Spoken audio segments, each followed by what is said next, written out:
Good morning, everybody. It's a beautiful Friday morning, and I'm here with Kevin Gallman, my colleague here in Illinois. Welcome to another edition of Edmentum, Illinois YouTube channel presents Friday Fact, Fiction, and Fuzzy. And today we are pumped up to have Josh Nobilio with us. Josh is the principal at Crystal Lake South High School in District 155, northwest of Chicago, and actually my hometown here. So Josh, we are excited to have you here. How are you today? I'm great. Thanks for having me here. Oh, it's our pleasure. If we got to call out Josh's shirt here real quick. Oh, yeah. Please do. Yeah, I felt like I need to almost comment on that on myself. Before we came on live, I was giving these two guys a hard time that I went back and watched some of the previous shows and noted that Kevin was giving Jason a hard time for wearing a loud shirt. So I pulled out the loudest one I could find. So if anybody's judging this shirt from home, that's the reason I'm wearing it. Josh, much appreciated. Josh, I love it. I love it. It's fantastic. Josh, we're just really happy to have you here today and really excited to get your perspective as a building principal of a large high school. And as you're reflecting, I mean, now's the time to reflect. We're at this time of the year now when, graduations are happening and we're getting to the end of the year, and it's kind of, time to start reflecting. So how about a fact to start us out, Josh, something that you've learned either recently or just throughout the year? Yeah. Again, thanks for having me, guys. Appreciate that. I was thinking about a fact, and we talk about the impact of relationships in the educational setting and how much they mean to all of us, how much they mean for our students to kind of feel as though they fit into the school building and feel like they have a place that they can call home every single day. We talk about the relationship piece from the staff end of how important they feel like that job is every day to build those relationships so that students have reasons to connect with the curriculum. And I think more than ever, that point was hit home this year. And we talk about the importance of relationships every single year. It's a highlight of every presentation we do, and it's really what we want to base our system on.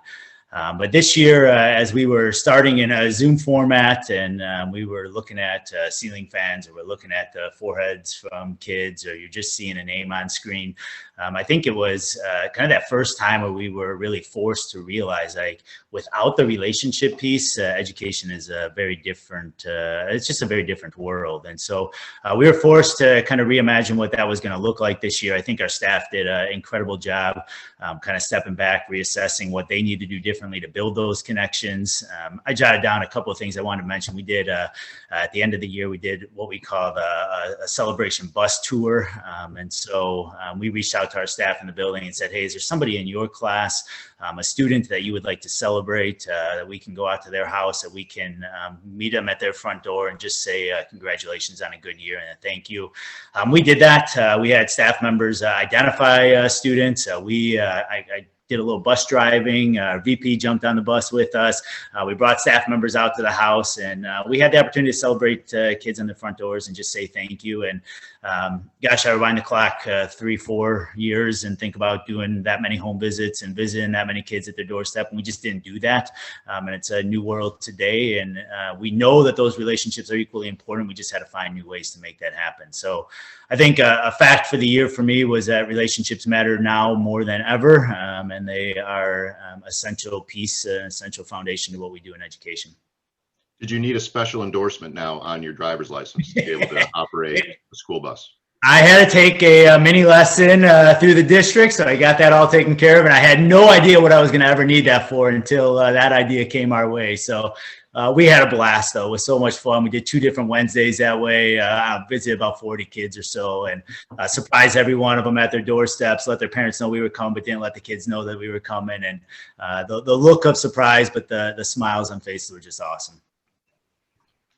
That's just a great story, and hopefully, something you can look to in the future to see what that connection looks like as well. Yeah. All right, let's look at a fiction. What's something that has not been true during this time? Yeah, I guess a fiction for me was, I was thinking back mid October, we started bringing kids back to the school. We were starting a hybrid format. I think we got 9 days in, and on the 9th or so day, we called it quits again and sent students back to a fully remote setting. And I don't think that's what any of us wanted, but that's where we ended up. And as that happened, we started rolling into November. Cases were spiking at that point. And I guess I was looking to second semester and thinking there's just no way we're going to end up having athletics. There's no way we're going to be ending up having activities. There's no way we're going to be able to have graduation ceremonies. I just, in my mind, was thinking, gosh, this is just not going to happen. And we rolled into second semester, and we kind of got a little bit of a new life there, and some things started to open up a bit, and we had the opportunity to bring kids in and do a theater performance on stage. We had the opportunity to start athletics back up again. This last Saturday, we had the opportunity, or Sunday, we had the opportunity to do a live graduation and bring kids out in 2 groups and be able to do that out on the field. And for what at one point in time I did not think was even going to be a possibility, it ended up happening. And it was just nice to begin to feel some of those sense of a sense of normalcy and a sense of returning back to what things were. I don't think if you ask anybody, none of those events were what they remember from 3 years ago or from 2 years ago. So it wasn't quite there, but we got pretty close to it in a lot of different ways. And I was glad to be able to provide kids those opportunities, staff those opportunities, and feel a little bit back to normal. So that was good for us.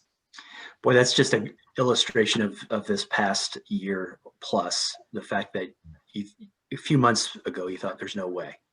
And then now we adapt and we put on events to make it the best experience possible for kids. So that's a really, really great attitude and adjustments that you made. All right, the fuzzy, warm and fuzzy, or something that's still a little bit unclear. There's a lot that's still unclear. I'll say that. I guess there is that lack of clarity of exactly what next year looks like. I'm hopeful that we're returning back to a place of students being back in the building, and that we kind of see education with a combination of what we've learned from this year, but a little bit more of a sense of normalcy from what we've had in the past. But the sentimental fuzzy, I guess, is more of what I want to talk about.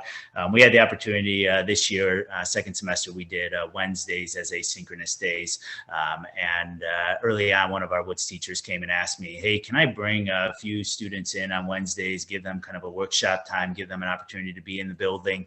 And that started with 1 or 2 students, grew to, by the end of the semester, 8, 9 students who would come in every single Wednesday. They didn't need to be there. They just wanted to be there. They'd be there all day long, hang out in the Woods room. They were building independent projects, and it was an opportunity to just see education in a little different light from kids who just really wanted to be there every single day in that classroom, working for 7 hours on projects that they designed. And this last Wednesday, as we were wrapping up, that teacher came down to my office. He's like, hey, it's the last day of school, and kids aren't needing to be here, but I just want to let you know this group of kids stopped in. They spent the day with me. They helped me clean up the shop. They brought me in pizza, and he was just feeling this sense of like, you know what, maybe we did better this year in some ways than we thought we did. And it was that was a really neat kind of a last moment for me. We had our FLS graduation, functional life skills graduation for a unique program in our building last Friday. We had them out in our courtyard, and we got to the place of throwing the caps up, and one of the young ladies is up and dancing around, and her family's there and smiling and just thankful for what we were able to accomplish this year. And so in the end, despite a lot of turmoil throughout the course of the year, I feel like we were able to make some of those special moments and build some of those relationships that I'm quite proud of our staff for being able to do. So we see a theme of relationships, and we see that throughout. We're excited for the future. We're really looking forward to what happens next for you, for Crystal Lake South, and looking forward to a great 21 and 22. So, Josh, thank you for your time today. Thanks for joining Edmentum's Friday Fact, Fiction, and Fuzzy. We will see you next time. Yeah. Thank you both. I really, really appreciate it.